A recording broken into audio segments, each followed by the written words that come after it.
మంచి కుటుంబము ఐక్యతపై గురి నిలుపును. ఎఫెసీయులకు రాసిన పత్రిక 5వ అధ్యాయము 22 నుంచి 6వ అధ్యాయము 9వ వచనం వరకు. పరిశుద్ధాత్మ భార్యాభర్తల మధ్య, పిల్లల తల్లిదండ్రుల మధ్య మరియు యజమాని సేవకుల మధ్య కుటుంబంలో కనుగొనబడే సంబంధం గురించి మాట్లాడుతున్నాడు.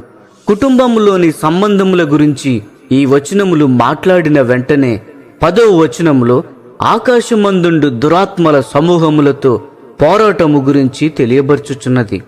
ఈ వాస్తవము మనకు ఏమి బోధిస్తున్నది? అవును, సాతాను యొక్క ముఖ్యమైన దాడి మన కుటుంబ జీవితములోని సంబంధములపై దాడి చేయుటను మరియు ఇది మనకు బోధిస్తుంది. ఈ ప్రదేశంలో సాతానుని జయించుటకు ఎంతో అప్రమత్తముగా ఉండవలసిన అవసరము ఉన్నది. ఎందుకనగా ఒకరితో ఒకరు వాదించుకునే భార్యాభర్తలు వారి మధ్యలో ఖాళీని సృష్టించుకొనుచున్నారు.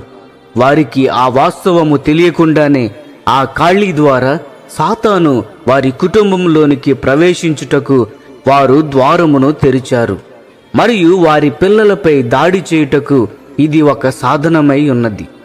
ఒక అంటువ్యాధి వలె దురుసుగా ఉండే ఒక బిడ్డ తన తల్లిదండ్రులతో కఠినముగా మాట్లాడుట, తన భర్తతో కఠినముగా మాట్లాడే తన తల్లి వద్ద నుంచి నేర్చుకొనుట, లేక కొన్ని ప్రదేశములలో తన ప్రభువుతో మూర్ఖముగా ప్రవర్తించు తన తండ్రి వద్ద నుంచి అతను దానిని స్వీకరించును. మొట్టమొదటిగా ఈ తల్లిదండ్రులు ఈ వ్యాధిని ఇంటిలోకి అనుమతించెదరు. ఈ అంటువ్యాధి వంటి పాపమును బట్టి పిల్లవాడిని దూషించవలసిన అవసరము లేదు. మొట్టమొదటిగా వీరి తల్లిదండ్రులు ఇక్కడ పశ్చాత్తాప పడవలసి ఉన్నది. మీ కుటుంబము యొక్క ఐక్యత మీ ఇంటి యొక్క పరిమాణము కంటే, లేక ఇంటిలో ఉపయోగించు విలువైన ఎలక్ట్రానిక్ పరికరము కంటే కూడా ఎంతో ఎక్కువ ప్రాముఖ్యమైనది. ప్రియ స్నేహితులారా, కుటుంబంలోని ఐక్యతపై దృష్టి నిలిపి విభేదాలకు కారణమైన అపవాది అయిన సాతానుపై విజయము పొందుటకు కావలసిన కృపను దయచేయమని ప్రార్థించుదాము. స్నేహితులారా, ఈ సందేశములు మీకు ఆశీర్వాదకరముగా ఉన్నట్లయితే లైక్ చేయండి, సబ్స్క్రైబ్ చేయండి, అనేకులకు షేర్ చేయండి.